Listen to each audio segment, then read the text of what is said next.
रीमन sum is basically finding out the area under a curve. Riemann sum क्या होता है? रीमन sum is कि कैसे हम एरिया निकाल सकते हैं कोई कर्व के अंडर। जैसे फॉर एग्जांपल अगर हमारे पास एक कर्व है, suppose this is R F of x, ये एक कर्व है हमारा, एक्स एक्सिस पे एक्स है, और ये कर्व जो है ए से लेके बी तक में हमको निकालना है कि इस कर्व के अंडर जो एरिया है वो हम कैसे निकालेंगे। सो दैट इज बेसिकली हमें क्या निकालना है, integral of this from A to B, जिसे हम एज इंटीग्रल समझते हैं। So this basically gives us the area under the curve और the function F of X. इसका बेसिस क्या था? इसका बेसिस, ये इंटीग्रेशन आने का बेसिस क्या था?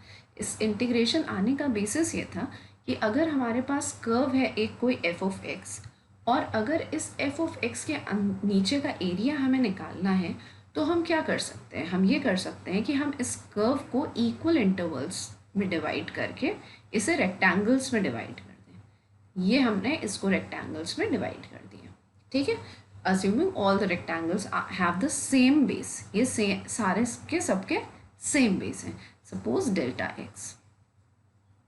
डेल्टा एक्स की दूरी पे हमने इसके इंटरवल्स मार्क कर दिए और इसको हमने 1 2 3 4 5 रेक्टेंगल्स में ब्रेक कर दिया, such that area of this rectangle is A1, this is A2, A3, A4 and A5, ठीक है।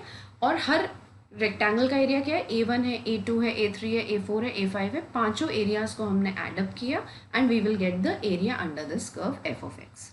ना अगर यही नंबर ऑफ रेक्टेंगल्स हम बढ़ाते जाएं, as we will go on increasing the number of rectangles, that is हम इन rectangles की width कम करते जाएं, so हमारा approximation क्या होगा? और better होता जाएगा हमारा approximation। and this is how integration came into picture, कि हम उसका जो width है उसको dx कर दे रहे हैं। so dx basically stands for an infinitesimally small width। ये infinitesimally small width है जो हम ले लेते हैं, that is infinite number of rectangles हम इंसर्ट कर रहे हैं जिनकी विड्थ बहुत माइनर है, बहुत कम है। उससे क्या हो रहा है? हमारा अप्रोक्सीमेशन और बेटर होता है and we get the area under the curve. Why am I saying that this gives us the area under the curve? What is F of X? F of X is the X axis, sorry Y axis पे जो हमारा function की value है, right. And what is D X? D X is the width. So basically it's height into base. This part is giving us the height and this part is giving us the base. So this is जब हम इसे integrate कर रहे हैं, that is हम पूरा A से लेके B तक निकाल रहे हैं, that means we are getting the area under this curve on integrating, ठीक है।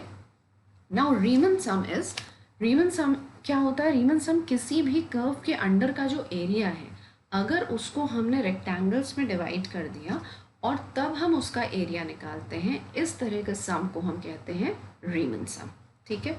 नाउ A1 सपोज हमें निकालना है, फर्स्ट वाला जो रेक्टेंगल है उसका अगर हमें एरिया निकालना है, तो बेस तो ठीक है डेल्टा एक्स है, वो सब में डेल्टा एक्स है, ये भी डेल्टा एक्स है, ये भी डेल्टा एक्स है, ये भी डेल्टा एक्स है। So we are fine with the base has no problem, base every time is delta X, no issues.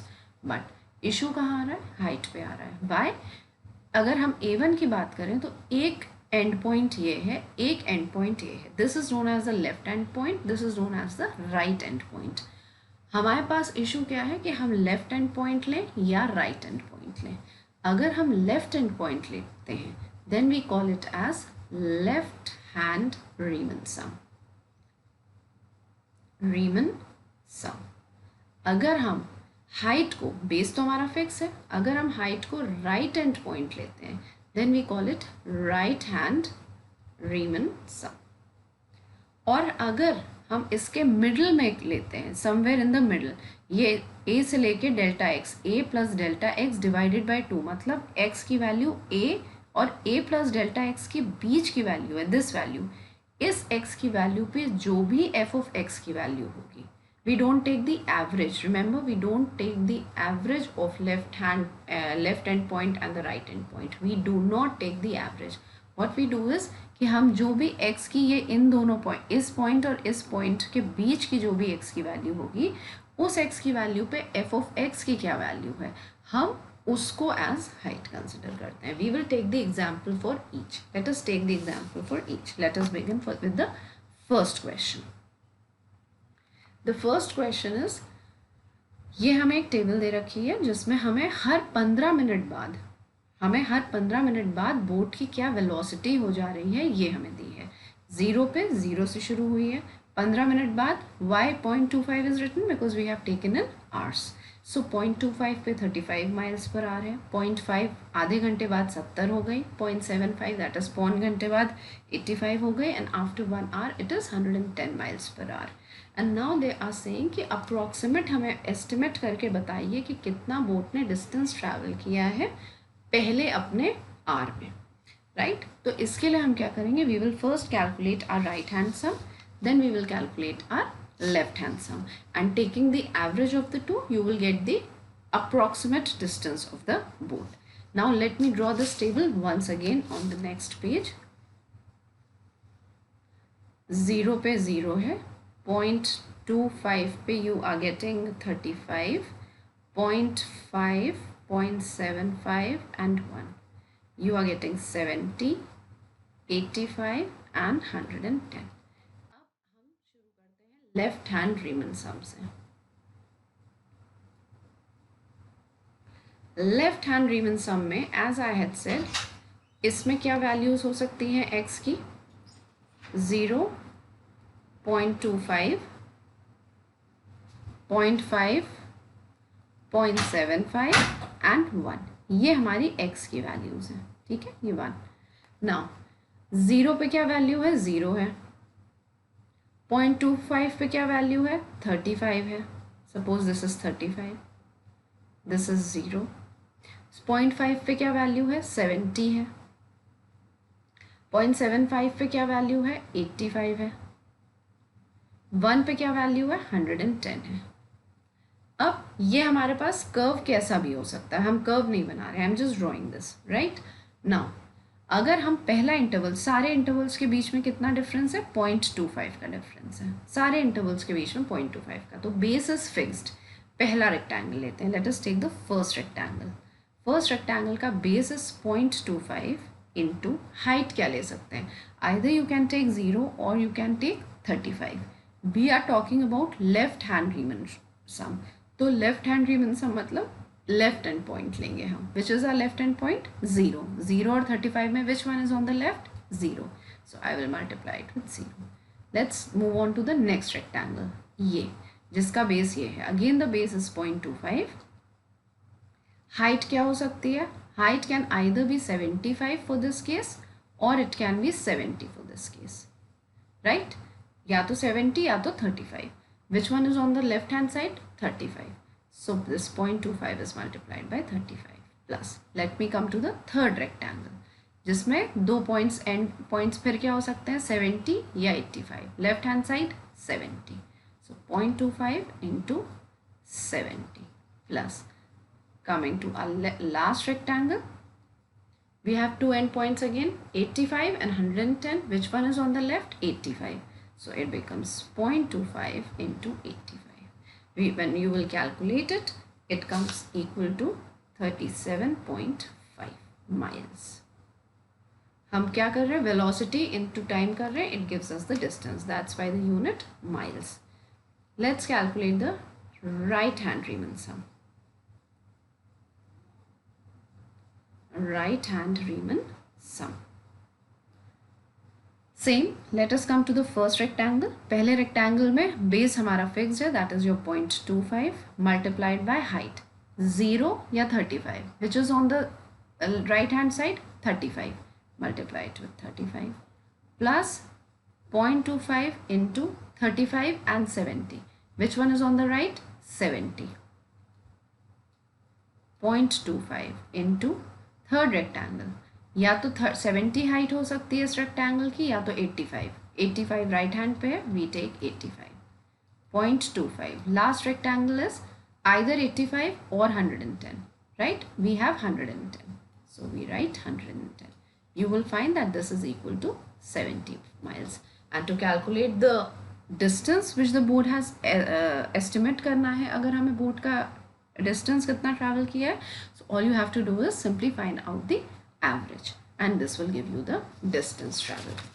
Let us do one more question on this before I come to your midpoint Riemann sum. Let me give you one more example. There is a car and its velocity, wait, this is in seconds, this is in feet per second. Okay, the table shows 0, 3, 6, 9, 12. This is 0, 10, 25, 45, 75. Okay, this is given to us. They have asked us to estimate how far the car travels during this 12 seconds. This is in seconds. तो हमें निकालना है कि 12 seconds में car ने कितना travel कर लिया. Again, let us just draw the, if you want you can draw the graph, otherwise हम लोग टेबल देखकर भी कर सकते हैं, but let's draw the graph. 3, 6, 9, 12. 0 पे 0 है, 3 पे 10 है, 6 पे 25 है, 9 पे 45 है एंड 12 पे 75 है. 75 लिखा हुआ है, यही ले लेते हैं. Let's find out the left hand Riemann sum.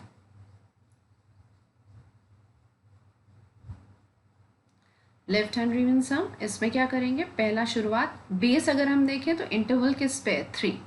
Her interval कितने पे है, 3 पे है.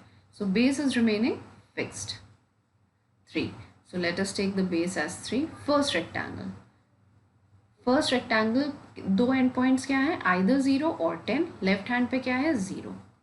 Next 3 into 10 and 25 for this rectangle. So 10. 3 into 25 and 45, which is on the left hand side, 25, 45, 25. Plus last is 45 and 75. So we will take 45. Right? The answer to this is 240 feet. Now comes right hand Riemann sum. Right hand Riemann sum. Base remains the same into first rectangle either 0 or 10. या तो 0 height हो सकती है या 10 हो सकती है, but हमें राइट हैंड निकालना है. 10 है हमारे राइट हैंड साइड पे, it becomes 10. 3 into 10 and 25, so 25. 3 into 25 or 45, 45. 3 into 45 or 75, 75. The answer to this is 465 feet. And since we had to estimate the distance, all you have to do is average it out.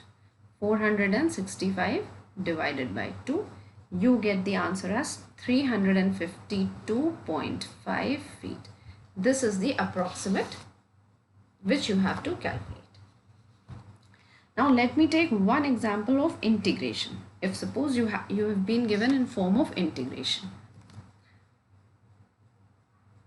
एक एक example हम सबका ले रहे हैं so that you understand कि how are we doing it. अगर हमें दे रखा है suppose you have to integrate from 0 to 12 1 over x square plus x plus 1. This is simply x plus 1. Example, integration 0 to 12 1 over x plus 1 dx. And I have asked you that the value of n is 3 and you just have to calculate the left hand Riemann sum. Okay, now n is equal to 3 means हमें जब भी हम ये graph बनाएं तो उस graph के जो कर्व हमारा आएगा उसके नीचे का जो एरिया है वो हमें 3 रेक्टेंगल्स में ब्रेक करना है. We have to break it into 3 rectangles. तो अगर 0 से 12 तक की लिमिट को हमें 3 रेक्टेंगल्स में ब्रेक करना है तो ऑटोमेटिकली हम कहाँ कहाँ ब्रेक कर रहे हैं, 0 से लेके 4 तक, 4 से लेके 8 तक, 8 से लेके 12 तक. राइट, 0 से 4 तक, 4 से 8 तक, 8 से 12 तक. और ये निकालने का तरीका भी इट्स ईजी, जो upper limit minus the lower limit divided by the number of rectangle, so this is equal to 4. मतलब 4 के डिस्टेंस पे, तो 0, 4, 8 एंड 12. और इस पे जब 0 है तो left, since we are using the left hand Riemann sum, so जब ये है तो वी आर गेटिंग 1, जब ये है you are getting 1/4 + 1, 1/8 + 1, f of x की ये value, this is the value for your f of x and this is the value of your x and this is 1/12 + 1, right? Since we have been asked to find out the left hand Riemann sum, हम क्या करेंगे, हम left end point ही हर बार लेंगे. Basis हमारे पास fixed है, again basis are fixed. पहले rectangle अगर तुम कंसिडर करो जो कि 0 से लेके 4 तक में है, तो 4 is the base. What is the height? Either 1 और 1/4 + 1. तो हम क्या लेंगे, left hand point 1 plus 4 into इसके बीच में लेफ्ट हैंड एंड पॉइंट क्या होगा, 1/5 प्लस 4 इंटू 8 and 12 हमारा x है और 1/8 + 1 दैट इज 1/9 या 1/13, डेफिनेटली 1/9 क्योंकि ये लेफ्ट हैंड पॉइंट होगा. And this is how you calculate. The answer to this will be 5.244. This is how you calculate the left hand Riemann rule. अगर हमें integration के फॉर्म में भी दे रखा है, don't panic, it is the same thing, it is the same thing. या exactly the same thing. Now अब हम मिड पॉइंट सम कर लेते हैं. Let me give you one example of your midpoint sum, how to go about the midpoint sum. This is the last example. Time is given to us. Then this is the velocity. 0, 1, 2, 3, 4, 5, 6, 7, 8, 9, 10. And the corresponding velocities are 3, 4, 7, 12, 19, 28, 39, 52, 67, 84 and 103. Okay.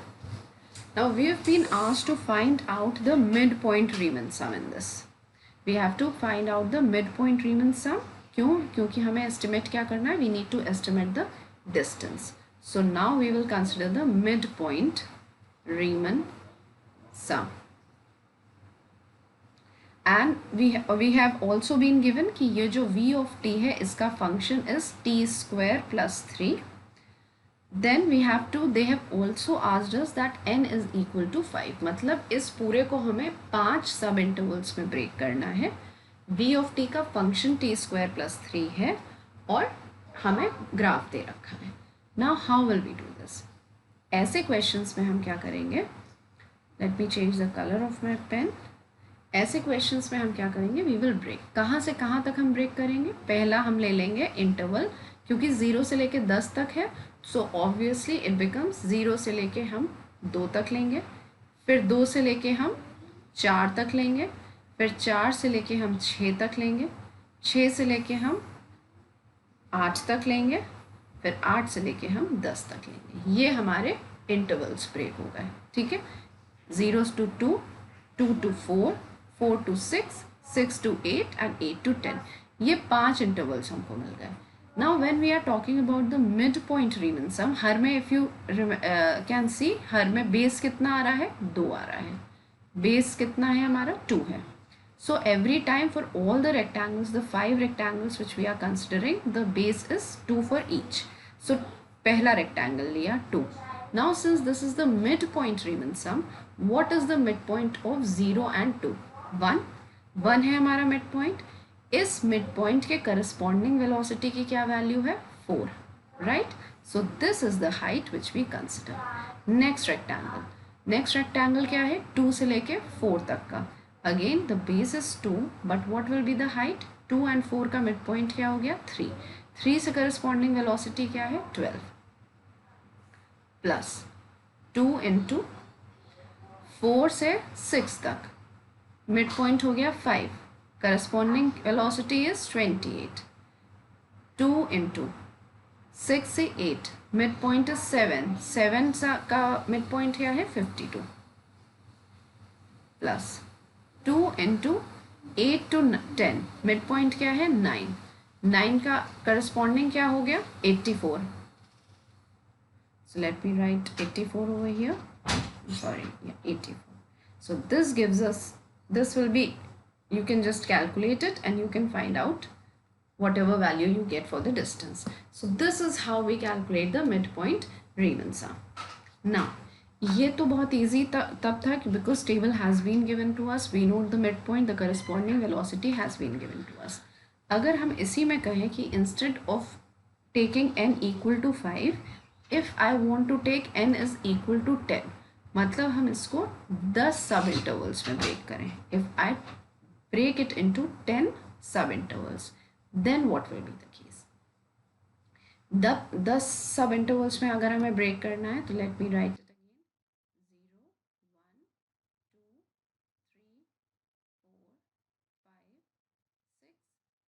Again. 0 1 2 3 4 5 6 7 8 9 10 and corresponding जो कुछ भी दे रखा हो, corresponding जो भी दे रखा हो, बट आई हैव टू, इस 10 को हमें ब्रेक करना है 10 सब इंटरवल्स में. 10 सब इंटरवल्स में ब्रेक करने के लिए हमें क्या करना होगा, ये एक हो गया, दूसरा, तीसरा, चौथा, पांचवा, छठा, सातवां, आठवां, नवा, 10वां, ये 10 रेक्टेंगल्स हमें मिलेंगे. ठीक है. अब 0 से लेके 1 तक मिड पॉइंट रीमन सम निकालना है. मिड पॉइंट रीमन सम निकालना है हमें. सो क्या होगा, मिड पॉइंट 0 से लेके 1 तक का बेस कितना है, base is simply 1, but height कैसे मिलेगी, 0 एंड 1 का मिड पॉइंट क्या है, 0.5. यहाँ मिड पॉइंट हो गया 0.5, यहाँ मिड पॉइंट हो गया 0.5, यहाँ मिड पॉइंट हो गया 1.5, यहाँ मिड पॉइंट है 2.5, here it is 3.5, 4.5, 5.5, 6.5, 7.5, 8.5, 9.5. So midpoint Riemann sum के लिए I will calculate the value at 0.5. And how am I going to calculate the value at 0.5? You already have the velocity function with you. That is t square plus 3. तो जब हमें 0.5 पे निकालना है, so it would simply be 0.5 square plus 3. कि t की जगह हम 0.5 रख देंगे and then I will calculate the height plus. Then again your base is 1, लिखने की ज़रूरत नहीं है. 1.5 पे corresponding value of velocity क्या है, 1.5 square plus 3. 2 and 3 के बीच में 2.5 whole square plus 3. 3 and 4 के बीच में 3.5 whole square plus 3, and this goes on till your 9.5 square plus 3.